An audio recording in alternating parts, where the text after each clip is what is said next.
for you listening at home, it's the one that goes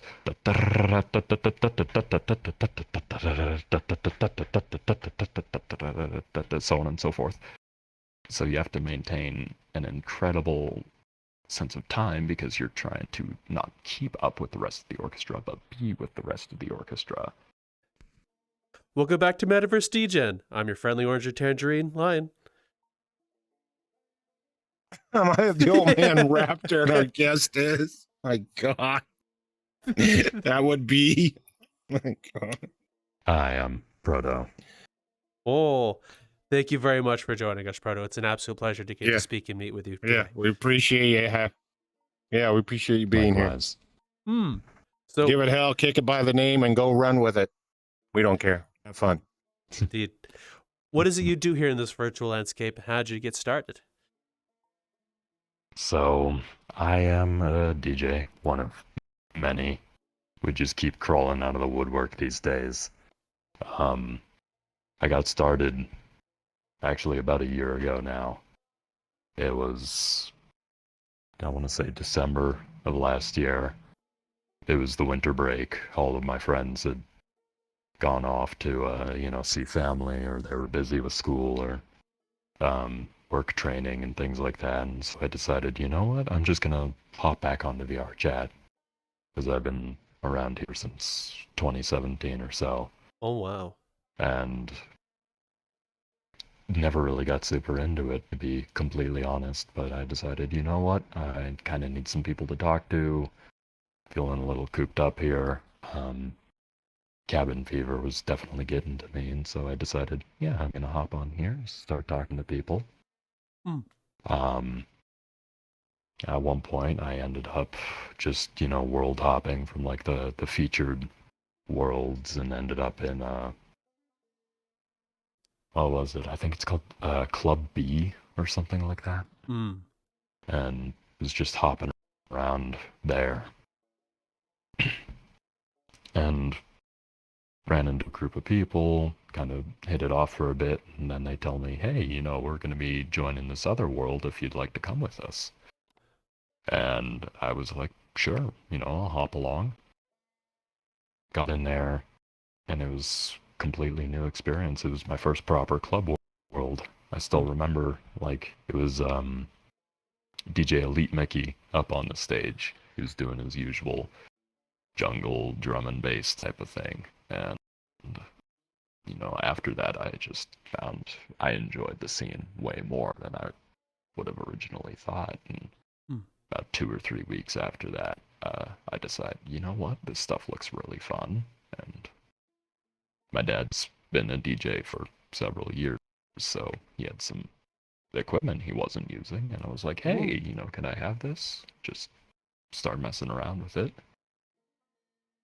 I made a promise at that time that I was only going to play when I felt like I was ready, so I gave myself about 4 months of daily practice until I actually played out live. And, well, everybody's first time sucks. That one definitely sucked, but I was hooked. And I've been here ever since. I found my crew, I found my people, I found what I love doing. Wow. So, actually, I have a fee questions. I'm going to list them off one at a time. I'll flood you because I don't want you to feel like I'm interrogating you. But what brought you into VRChat initially then? Like in the very, very beginning? It was the Ugandan Knuckles meme. Yeah, no. Oh shit! What? Why is it that it's that little creature running around going, saying what it says, and everybody? It's unreal. Yeah. It's really unreal how many people are sucked under the Knuckles situation. It's funnier than hell. But yeah, keep going. Sorry. Yeah, it was the Ugandan Knuckles meme back in its heyday, and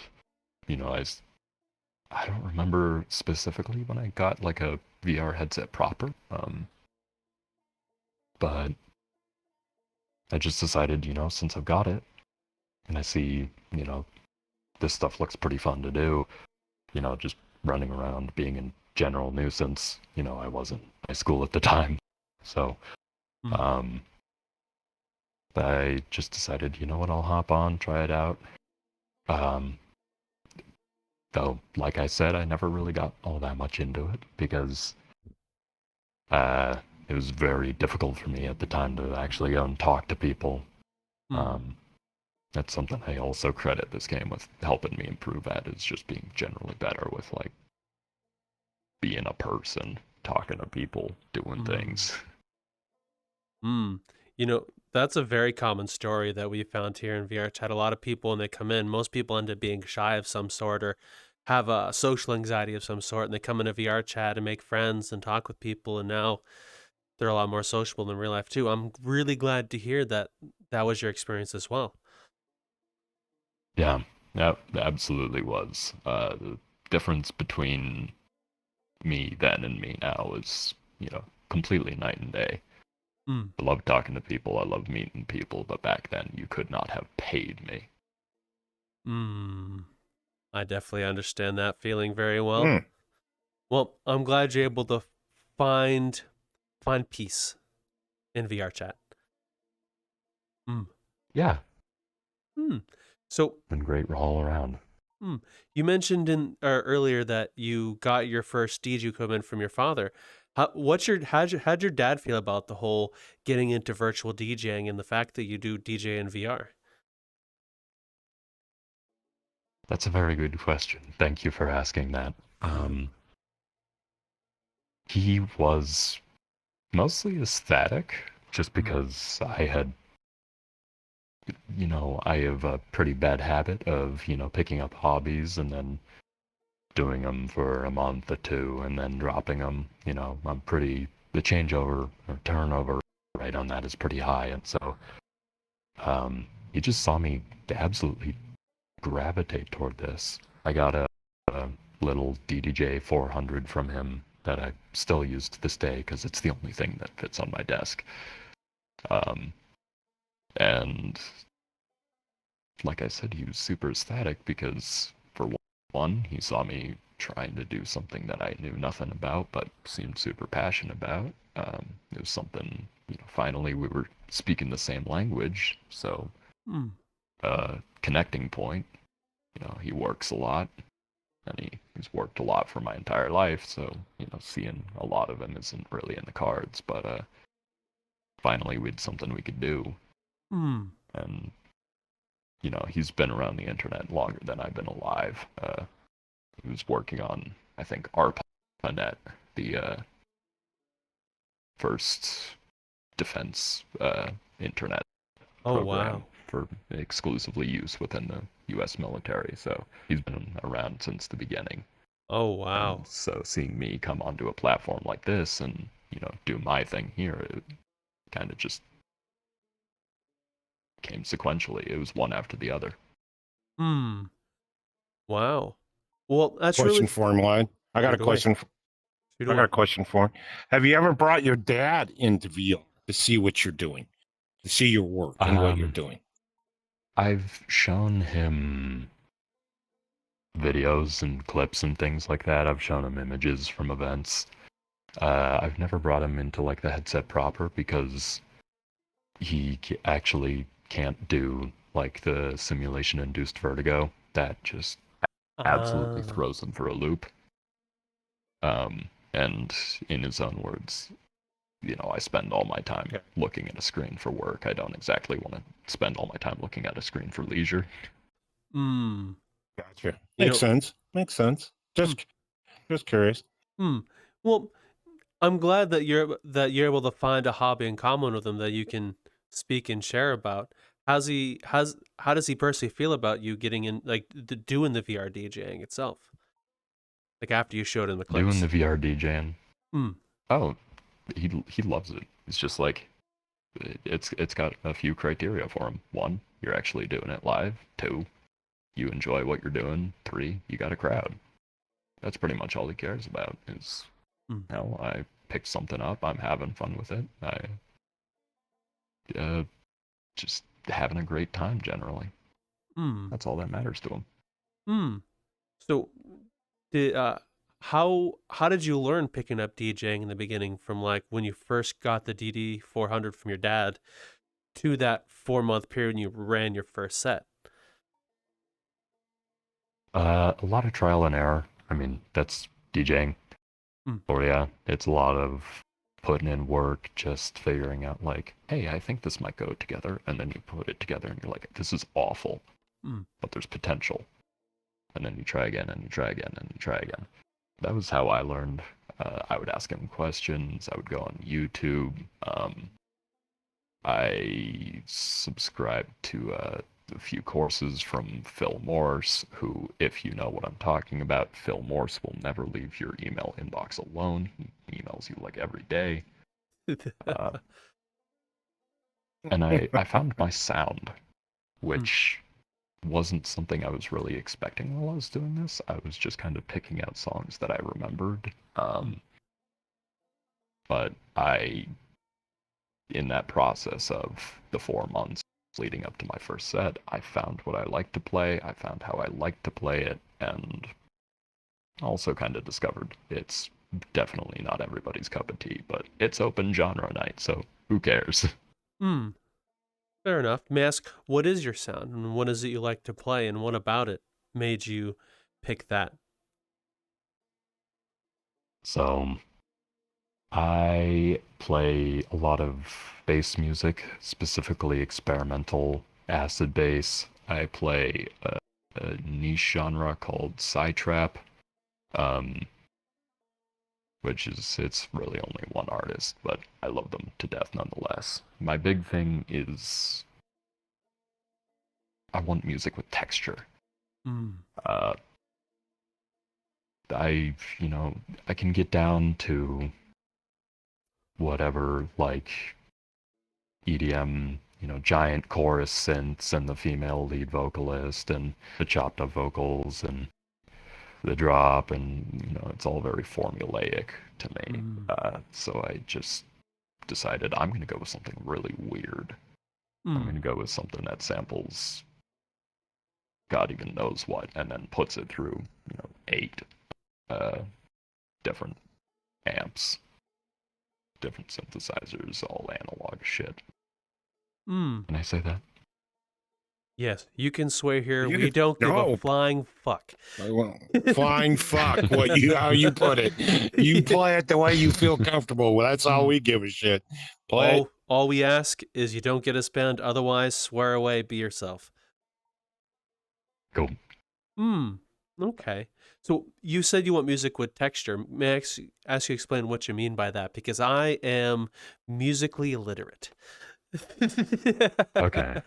So, when I say music with texture, I mean you put on a good pair of headphones, and there's something in there. You can feel it in the back of your skull, or it's a certain like swervy sound, or just generally like it sounds somewhat natural. That's something I also look for, is a lot of natural samples in what I play.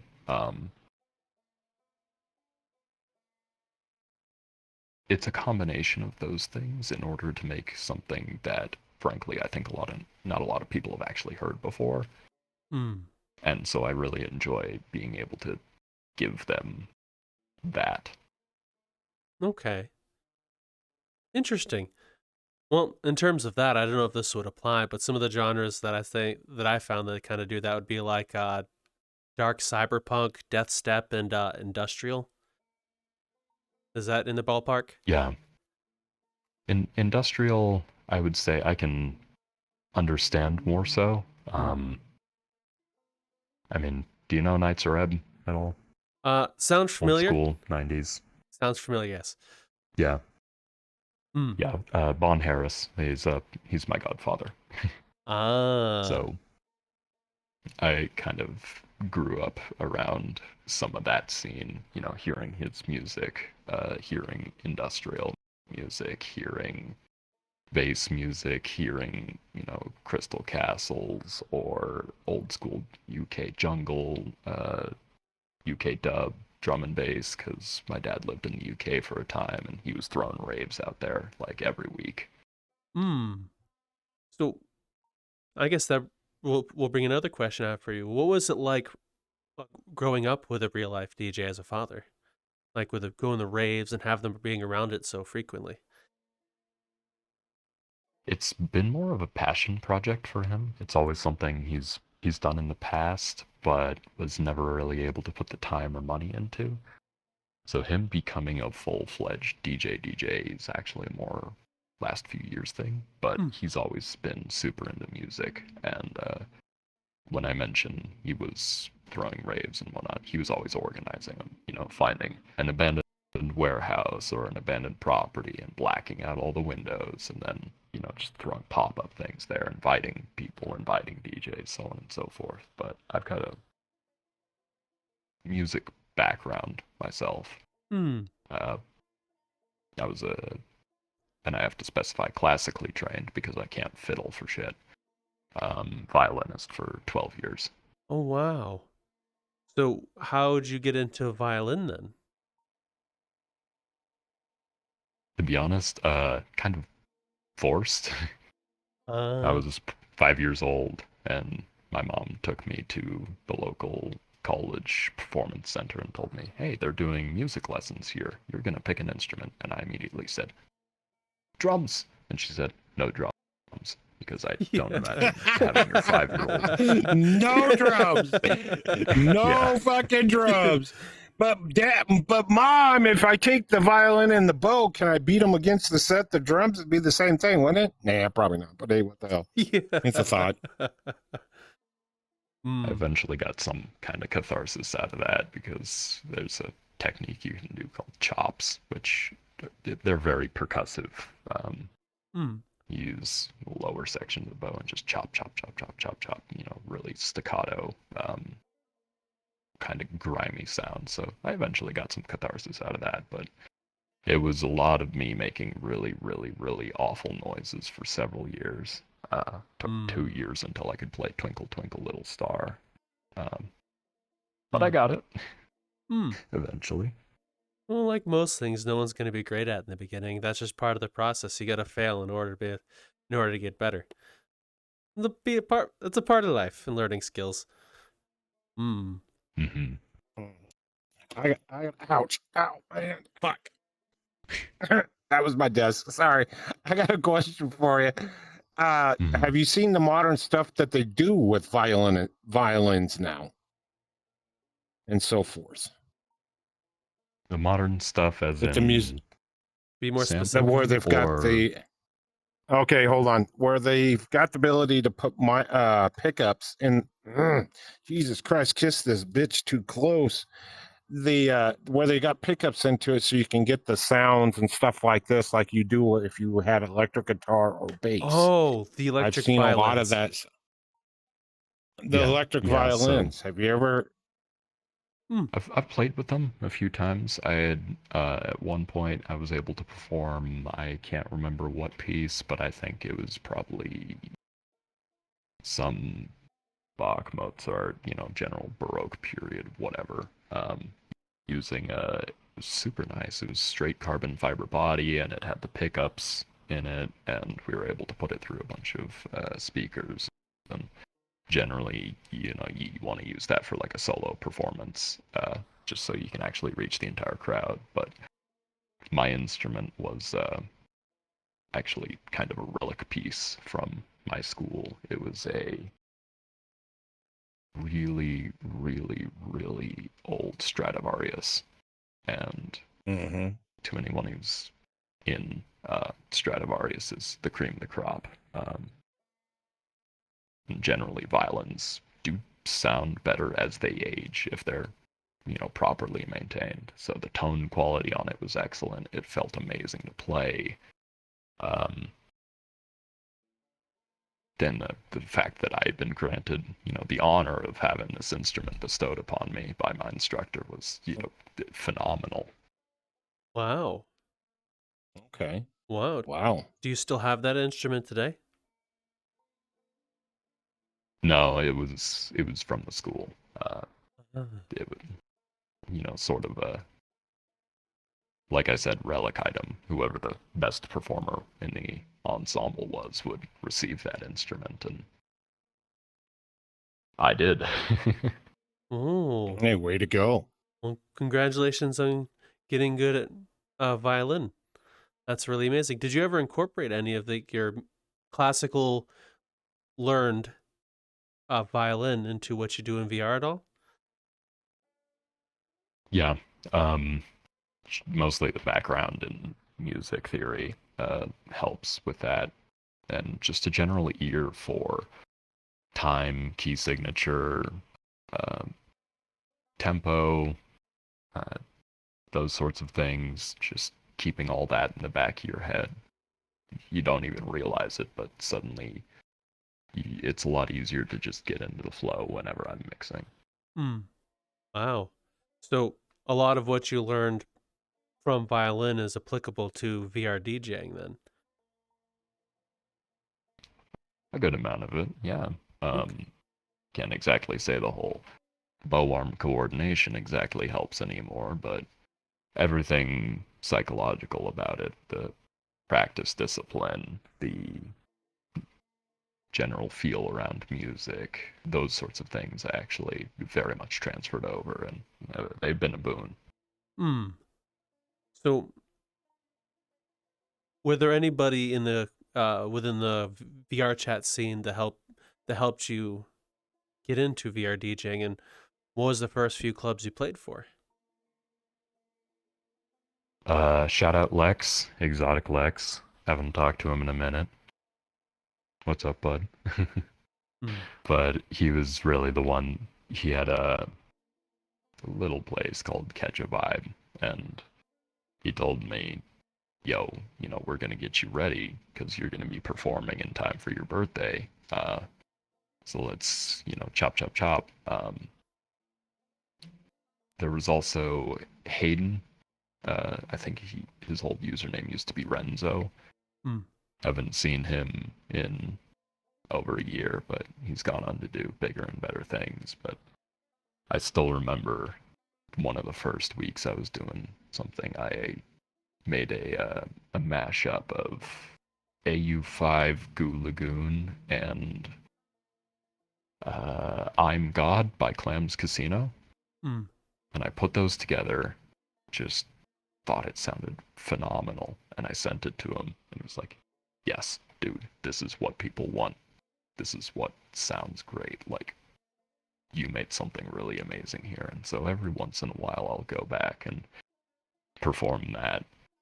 Super simple. But it's a reminder of where I came from and how I got here. And it still goes hard to this day. Hmm. Oh. From back in those days to now, did you expect to be where you are now? Did you kind of expect to be as involved when you got into it at first? Honestly, no. I mean, I want to say I earned it. Hmm. I earned a nomination to play at Carnival of Souls last year, Oh, which, wow. for those not in the loop, was a pretty huge VR performance. So it was, I want to say, 24 DJs, each doing half-hour back-to-back-to-back-to-back sets for 12 hours of uninterrupted music. There was over 5,000 unique users that joined, came through, fully custom world, and I earned a nomination to actually be one of the DJs playing up there, Oh, wow. which was like, holy crap, I made it. I'm actually doing it. There's 400 people crowded across 8 lobbies right now that are just listening to me.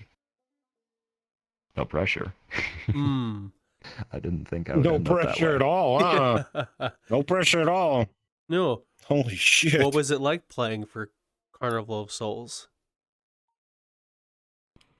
It was honestly kind of run of the mill. I mean, I got over the stage fright so many years ago. Like, you can only have nerves so long before you have to go and play Dvorak in front of, 700 people before you actually got to go and play Dvorak in front of 700 people. Mm. From the future, screw you, Dvorak. I hate you. Yeah. Why screw Dvorak? Wow. He's got, I can't remember which piece it was, but first 2 lines, so like 8 or 9 measures. You've already had 2 key changes. You've had 1 tempo change. I think we were playing in like 5/8 time signature at some point. It was awful. But yeah, screw you, Dvorak, comma. That helped me get over my stage fright. So playing at Carnival of Souls was just that. It was just another performance. Okay. Well, so the feel of the whole Carnival of Souls felt like most other VR club scenes? The way it was organized, the level of professionalism, the quality of people on hand, and just how seamlessly everything came together did not feel like any of the other club scenes whatsoever. The actual performing felt very much like just performing. I do my usual thing. I do my time, play my funny little songs, and I leave. Okay. That was pretty much the relatable aspect, but the general aura around that event was it was done right, it was done successfully, and people really seemed to enjoy it. So what was the energy of the crowd like in comparison to like your typical VRChat club scene crowd? A lot more people were dancing. What something I really enjoyed was there were event games, your usual things that you see at the Worlds, your shitty table, your beer pong table, they had battleships even, but generally everything was focused around the view cone that I could see from where I was playing, which meant I could see a lot of the crowd, which was really, really pleasant. Because people are still doing the usual. They're still playing games. They're still chatting to each other. Some of them are dancing, so on and so forth. But what really matters is I can see it. Because the worlds where they've got, 3 separate floors and all the games are on like the 2nd floor and everybody's congregating up there. It's like I could be playing to a lobby of 70 people and see 2. Ah. Makes sense. Yeah, Makes a lot of sense. So you much prefer seeing the crowd than being invisible to the crowd? Oh yeah. It's not just like, partially. Yeah, it is an ego thing.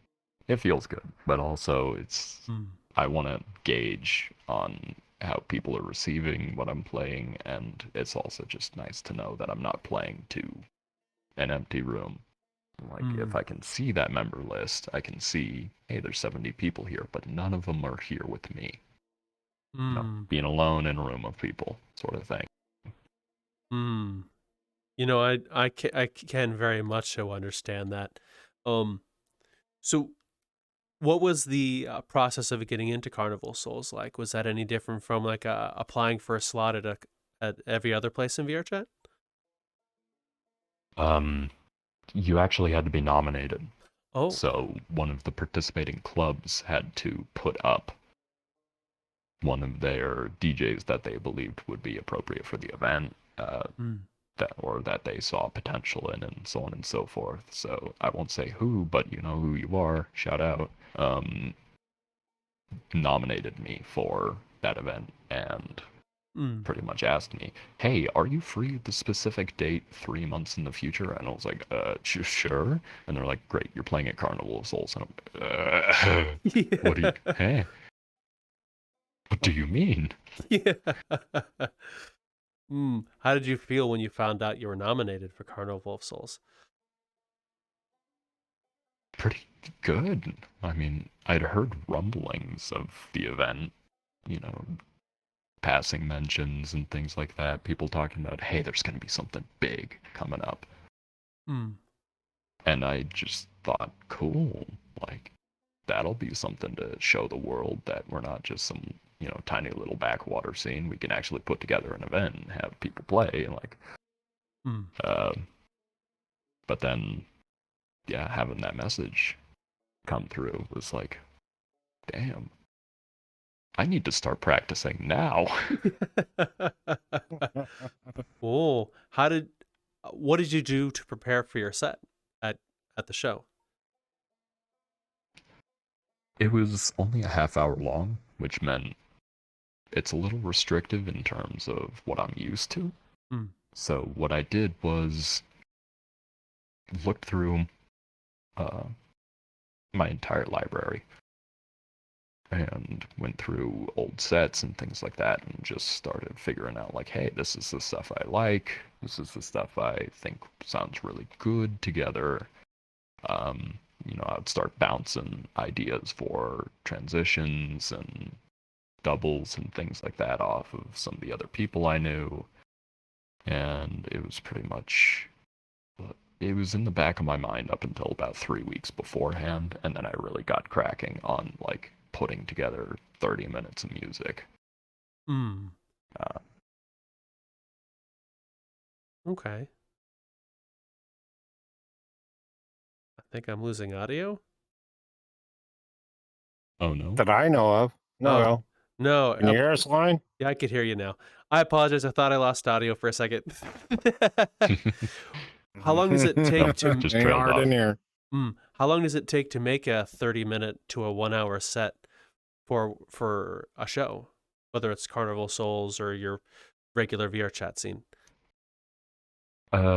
Depends on a few factors. One, it's if I care. Yeah. I'll be honest, some days I'm not feeling it.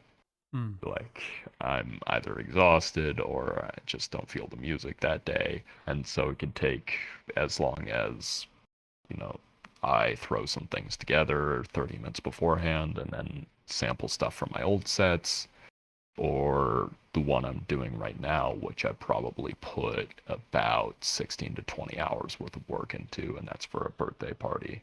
Wow. Saturday. Wow. Yeah. So it's a lot of new music. I got a question.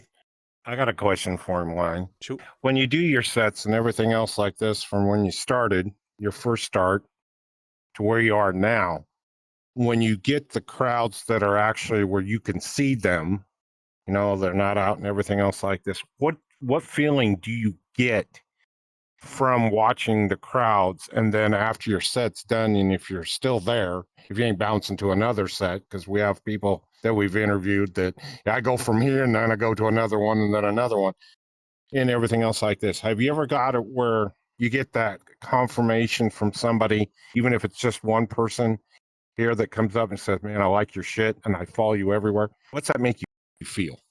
That's the biggest thing. Actually, it is just one person, and it's usually one person I've never met, but their comments always super special to me. I remember a few months ago there was one guy in particular who I'd just done this entire hour-long, pretty killer set in my opinion. It was a pretty good work of mine. I was proud of that one. And he comes up to me and he tells me, dude, I'm on 3 grams of shrooms right now, and I just gotta say, that entire set took me to somewhere different. And he just stares at me. Wow. Like, that's who I'm playing. That's who I'm playing this for. I'm playing this for the one guy in the crowd who's on some sort of something, and he's just laying back there having the best bassy trip of his life. That's who I play for, and that's the best gratification I can receive. I gotcha. I understand. That's cool. That is real cool. How'd that make you feel hearing that from that individual? It's great. Like, just having the opportunity to do what I like and then just connect on some, like, clown to clown communication level with someone else in the crowd, even if everybody else has just been off doing their thing, chatting or whatnot, you know, they still recognize the music. But the one guy who's just sat all the way out there, who isn't talking to anyone, isn't doing anything, is just completely vibing. He's got the world volume maxed. That's the kind of guy whose praise means the highest to me. Because that means in that hour, I had your full attention. Everything I was doing, you were receiving. And all the work I did, you enjoyed. Which is what makes it worth it. I mean, we're performers. We love what we do intrinsically. That's just kind of part of what we get done here. But also, being a performer, you're doing things so that people like them. You like them, other people like them. You communicate over that shared liking. So what about DJing made you want to stick with it? Hello. I'm interrupting the content you're currently watching, which is amazing content. You should go check out more of that, by the way.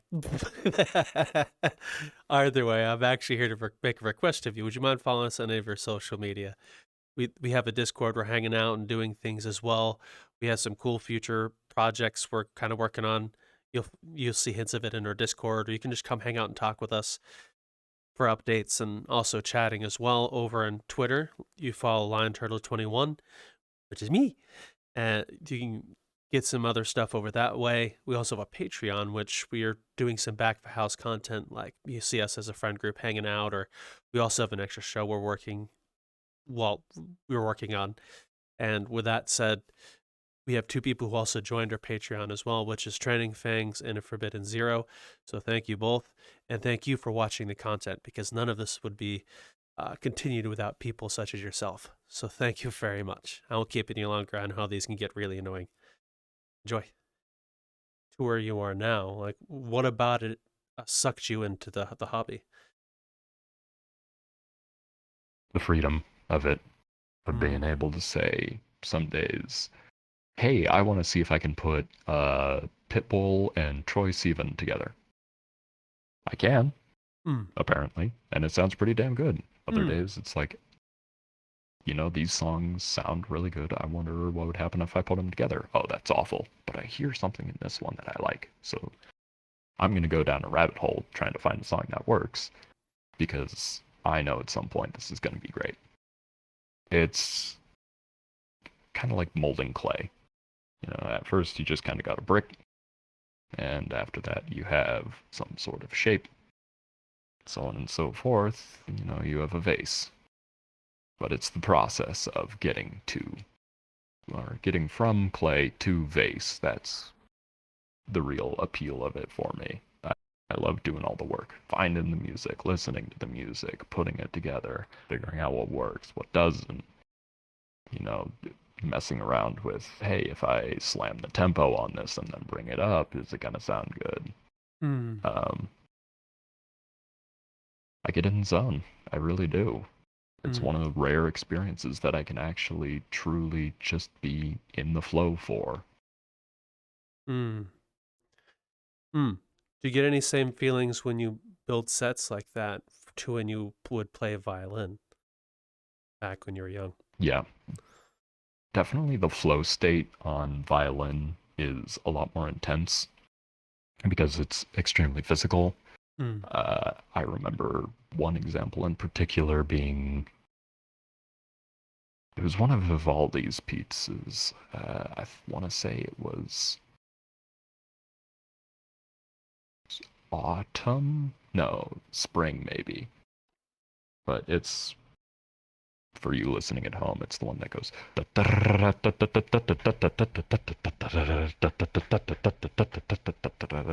so on and so forth. So you have to maintain an incredible sense of time because you're trying to not keep up with the rest of the orchestra, but be with the rest of the orchestra.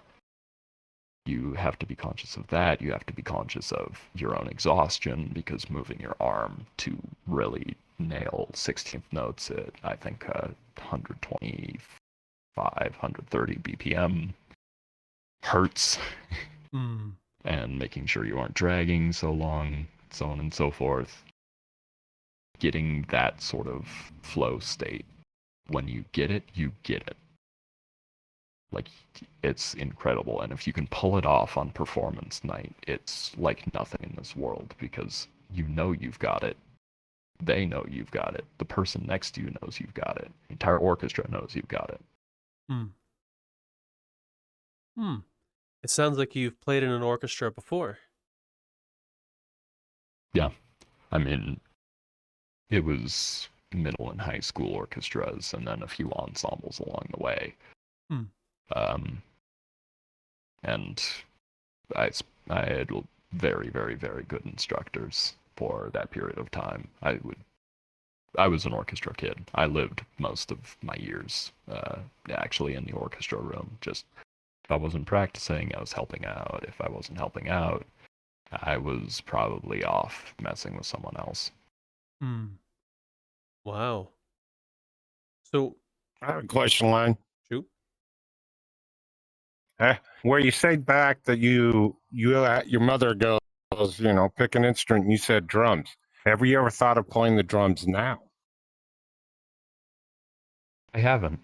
To be completely honest, I don't like loud noises. And, okay, gotcha. I gotcha. Understandable. I understand where you're coming from. I don't enjoy loud noises that I can't control. So here I'm able to adjust the volume to my liking. I'm able to adjust all of my faders and whatnot, all of my EQs, so it's at the perfect level for me to listen to. I'm actually a little deaf over here, and I've blown both eardrums several times, and I actually I wasn't able to hear up until I was about 6. So just can't go back to drums now because A, I don't have the space. B, I don't have the money. C, I mean, I don't really feel like picking up another instrument is really in the cards for me. I see. So I do have a question curious. in terms of what you just said. Is being hearing impaired, is there any challenges to DJing or playing music while having those issues? Yeah, so it's actually, I love bass music. That's my whole romp, but I can't do bass frequencies all that well out of my left ear. And so that definitely complicates things sometimes. Like, I definitely have a right ear bias, and that's why I like textured music so much, is, coming from a past where I wasn't able to hear at all, and then finally coming to the present where I'm able to hear pretty well.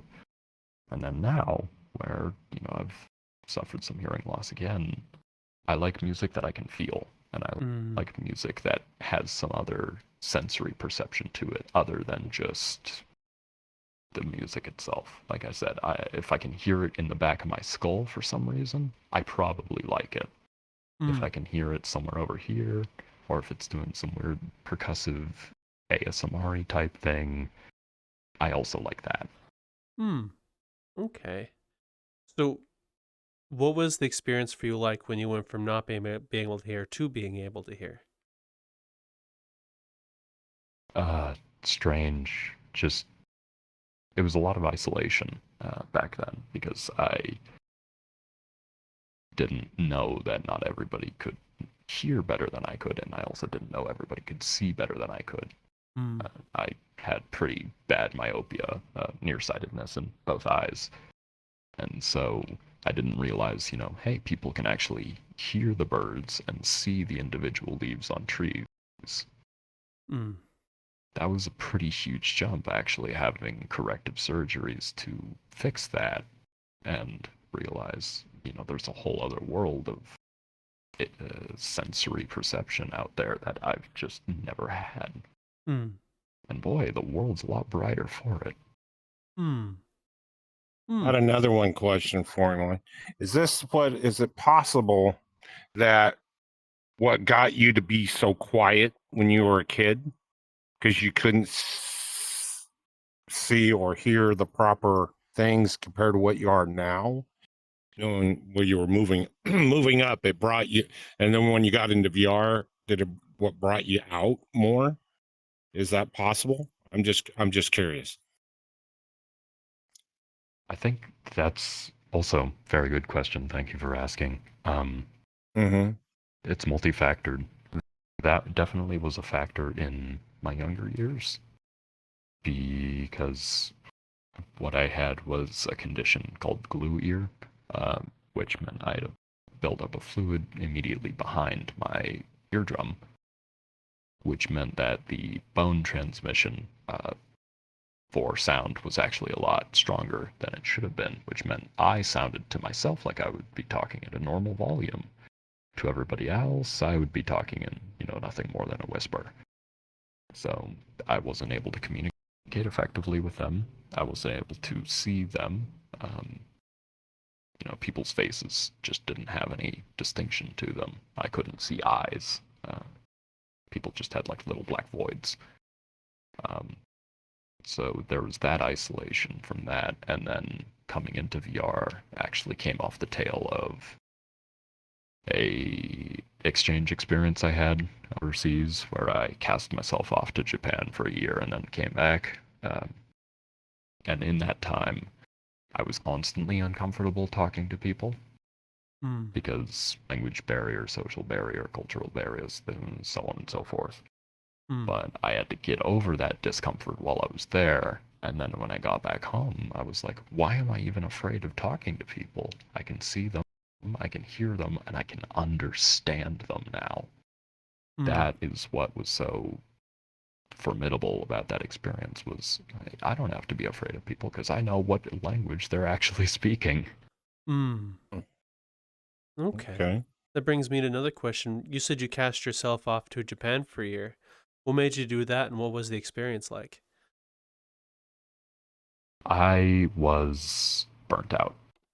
I was at the worst point of depression I had ever experienced in my entire life, which was right around, I want to say, beginning of junior year of high school. And I went on a camping trip with my mom, and we went off into the woods, and just as you do on camping trips, you got to talking about, what's rattling around inside each other's heads.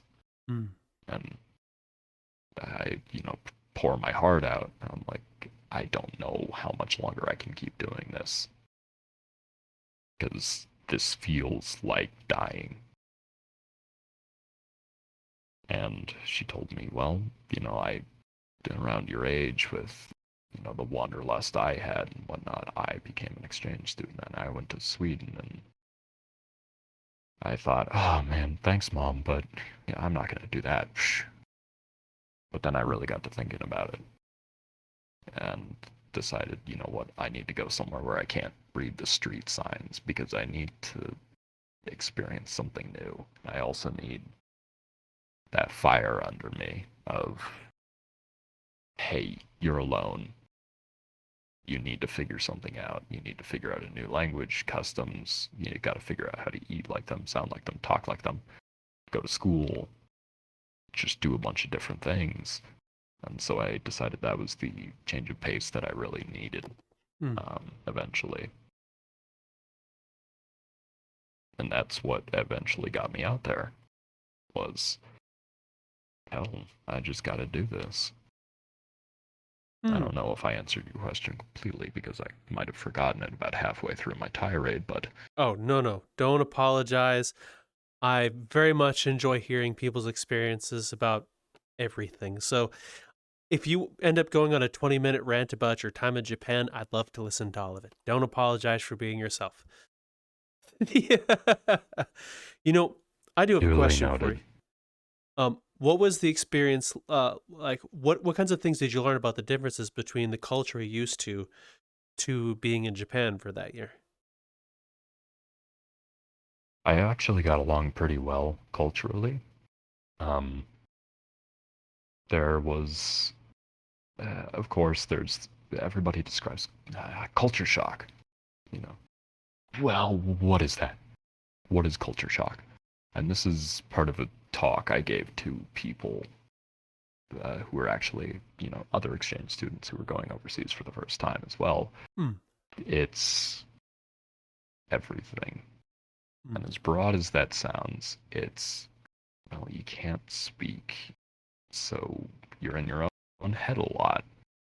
You can't understand, so you're confused a lot of the time. Because you can't understand and you can't comprehend what people are saying to you, you make a lot of mistakes. Mm. And, you know, they're very good humored about it. They recognize, you know, you're a foreigner and just can't get that through your little Gaijin head.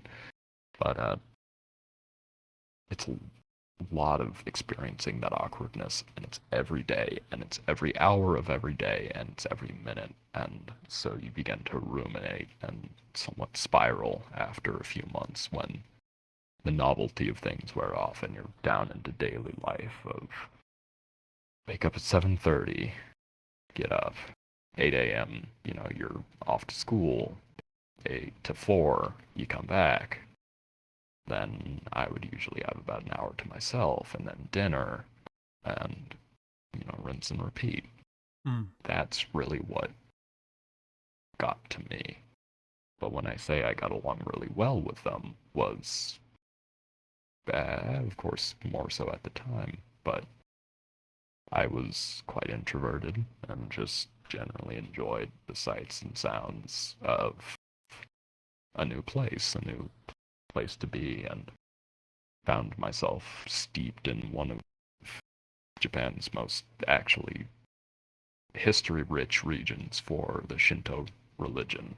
I lived in Matsue City, which is around the southern tip of Honshu, the main island.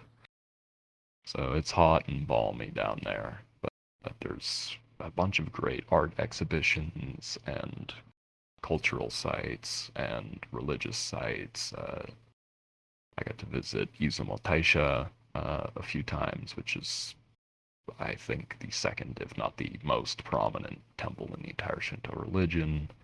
I got to visit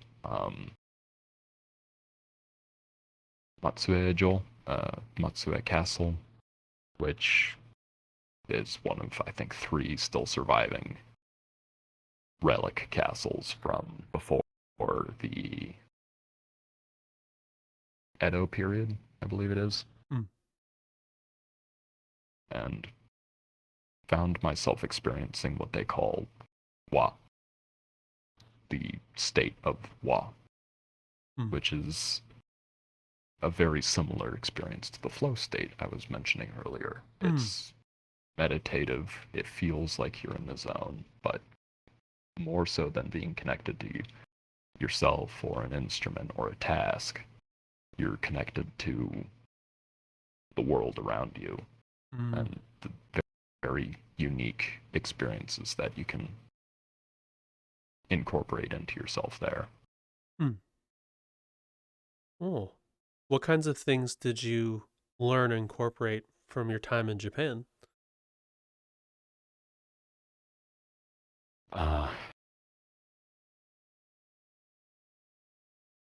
I had to be nicer to myself. Was a big part of it, because from the outside looking in, you know, you're there without a shred of language knowledge, and you're trying all these things for the first time, and of course, you know, you're going to be very stressed about it, but I was always beating myself up, like, why can't you do this? Why can't you do this? Why can't you do this? And at some point, it just came to me, like,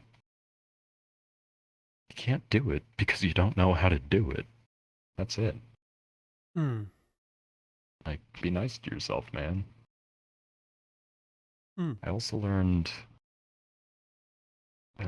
a good reverence for some of the natural wonders out there.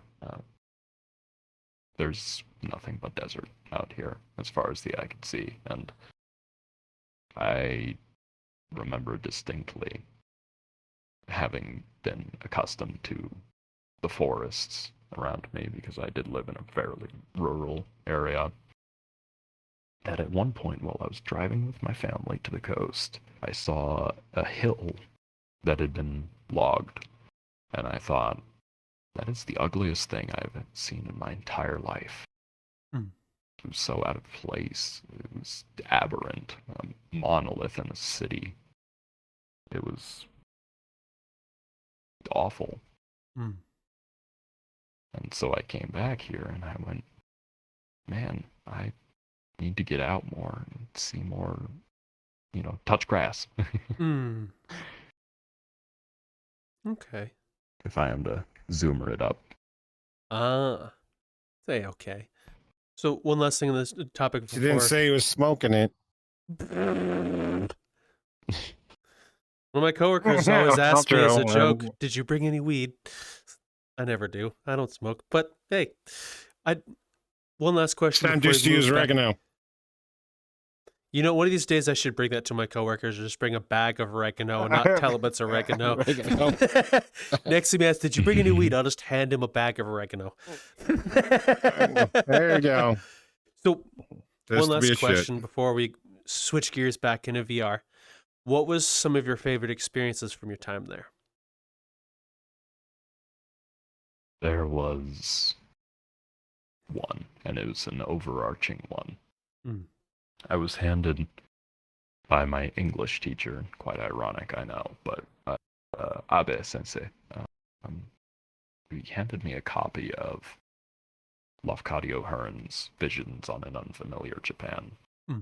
And it was written right after Japan had come out of the Meiji Restoration, so about 1890, 1900. Hmm. And that book became gospel to me because it was very relatable. It was a man coming to the exact same place I'd lived. He was a local writer at the time, being a complete foreigner, and then pretty much just being doing the whole show and tell rigmarole of, hey, these are all our cool cultural sites, and these are things you should know. And it also showed a very similar process to the one I was having. And so I made it my mission to, before I left, I was going to visit every single place in that book. And I did, except for one. It was described to me through the book as a massive sea cavern on the edge of the coast, somewhere near, I don't remember the old name for it, but it was described as, on one side, on a small shelter overhang of sorts, there's a red torii shrine, and there's pyramids of stacked stone meant to symbolize the offerings to the god Jizzle. And on the very roof, there would be a stream of white water that would run down and along the sides. It ran through a natural lime deposit, so it turned white. And when I say that place lived in my mind for the entire time I was there, I'm not exaggerating. I thought about that place daily because it was so elusive I couldn't find it. The red herring, the white fox, so to speak. And my last week in Japan, my host father invites me to join him and my host sisters out on the boat. It's a balmy summer, and we're just going to go down to the harbor near Mihonoseki, and we're just going to go out on the boat and, do a little swimming and whatnot. And I thought, excellent. We're just going to go have a nice time. And so we do that, some pier diving, things of that nature. I actually blew my eardrum. My form was too good. And so I'm back on the surface, minus one ear in the boat. And he says, hey, do you guys want to go see something? And we're like, sure. And he takes us out and around, and we go for about, 15, 20 minutes in one direction. I have no clue where we're going. And then I see something. It's a giant black spot on the edge of a cliff. And I think, well, are we going in there? There's no way. And we do. And we pass through that aperture, and my eyes adjust to the dim light. I So I take it all in, and lo and behold, up on the ceiling there's a white string, and on my left there's that little torii. It's a pyramid, just as he described it. And I thought, oh, now I've truly gone and done it. I've died and gone to heaven. Hmm. Wow. What was your thoughts when you entered the cavern? That your white fox, red herring, great whale. Great whale. Yeah, it was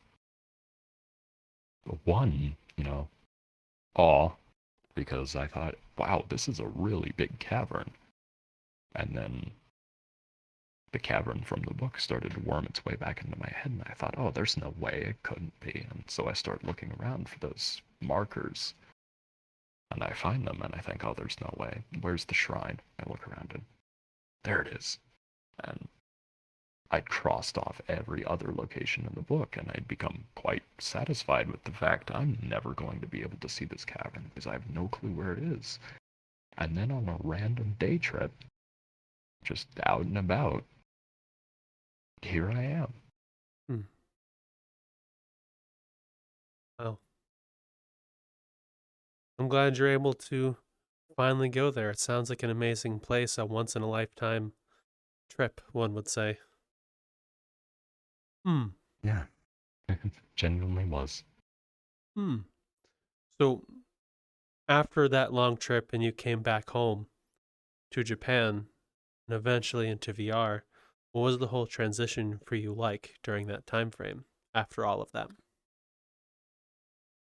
See, um, I came back from Japan. I had 3 weeks. Then I started college.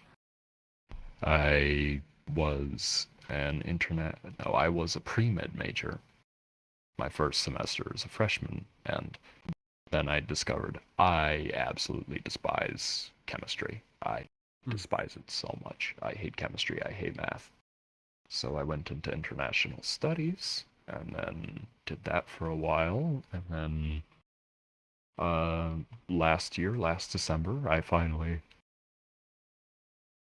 made the change to national security, and then, like I said, all of my friends were off and about doing things. They're all EMS or working as EMS, so I decided, you know what, I'm gonna throw on the headset and see what all the rage is really about.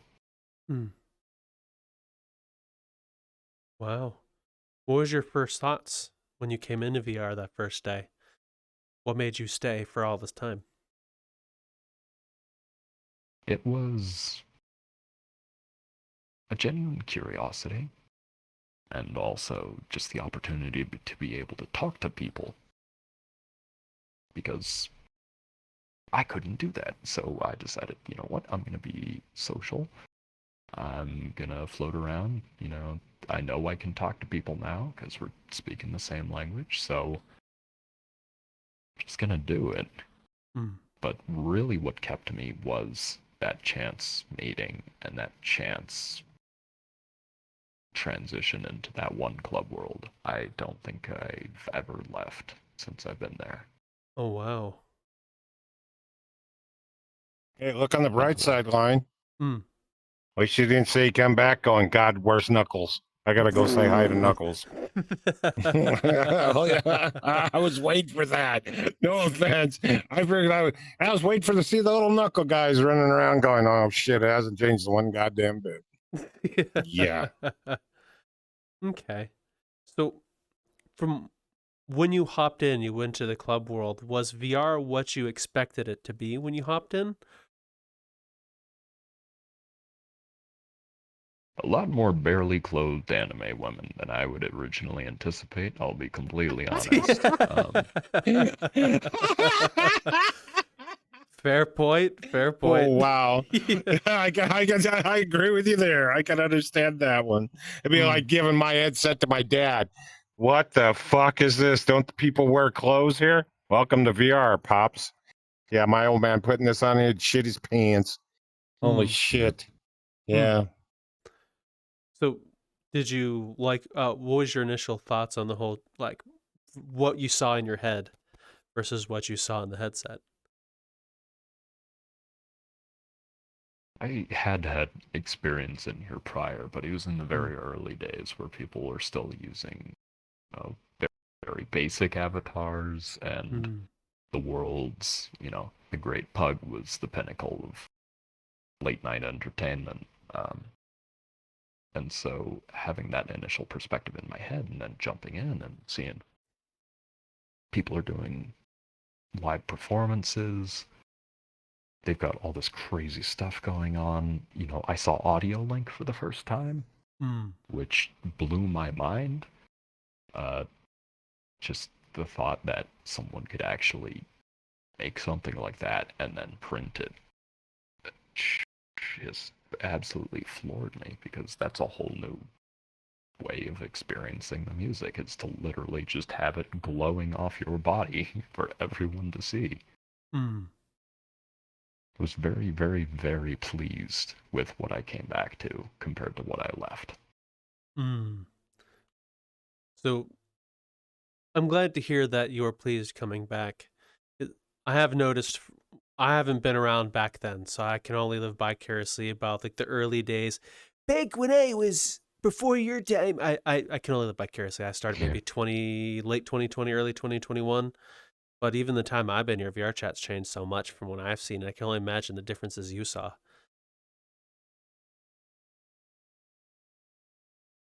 A lot of the things that stuck out to me initially were just UI changes. Back then, it felt like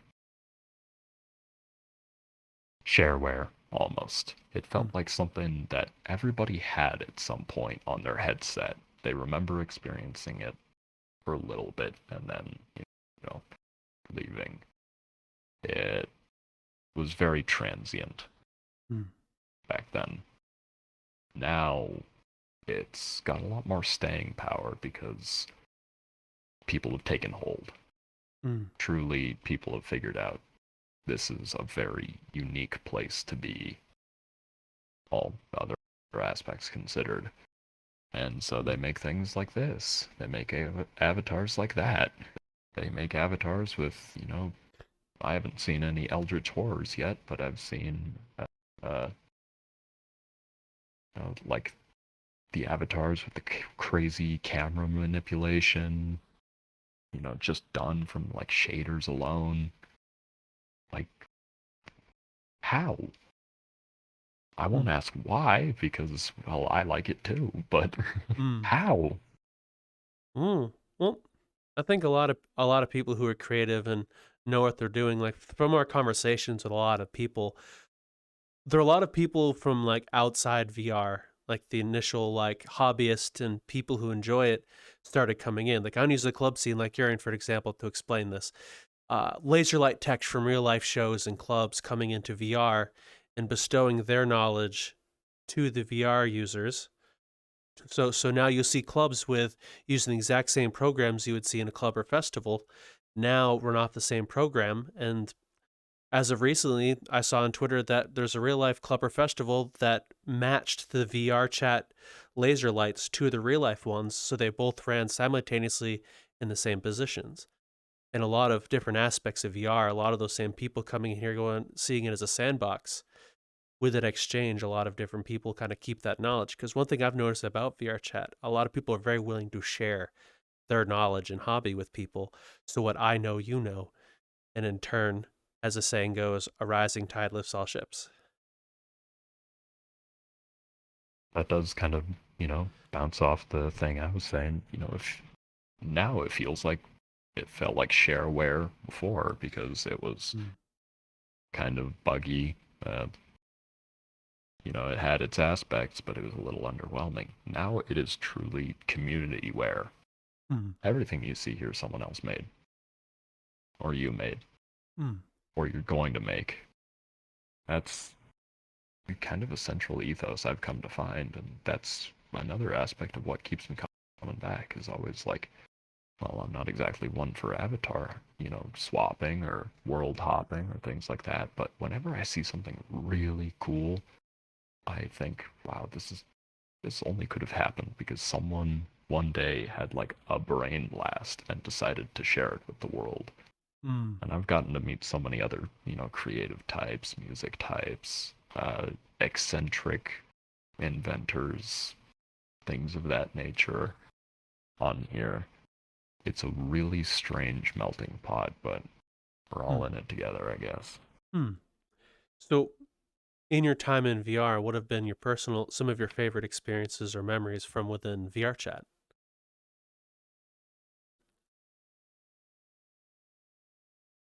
I'll need a moment to reflect. Well, while you reflect, I'll share one of mine. One of my favorite personal memories from VRChat is actually a very simple, humble one. It was back I think late 2021 when the Curse crew first started gathering. Me, you, Courtney, we hang out in the virtuality world, the tree. We would hang on top of the giant spiral tree. And we would just sit there for hours talking, shooting the shit, joking around, busting each other's chops. And one of our favorite pastimes was inviting all of our friends there while on top of the tree, but not telling them where we were or how to get there. And just watch them for about 10 minutes wander around the forest trying to figure out how to get on top of there. Eventually, Courtney would go, I'll help them. And she'd hop down, lead them up there. And it was just good times. Yeah. I think one of mine would have to be, like I said, the first DJ I ever saw play was Elite Mickey. And I mention him a lot. He knows it when I talk about my own origin story and whatnot. He is a far better DJ than I. Let me just say that. Like, dude's got it. But I'd seen him, and then, I hop back into another random world. I think it was Club Degen at some point. And I didn't know he was playing that night. I was honestly just there to, hang out, shoot the shit with new people. And I saw it because I had friended him, so I could, track him down later. I saw he join the lobby, and he, runs in and runs past, and I just go, "Oh, hey, Mickey." And he keeps running, and then he, doubles back and comes, and he's like, "Huh? What?" I said, I just said, "Hi."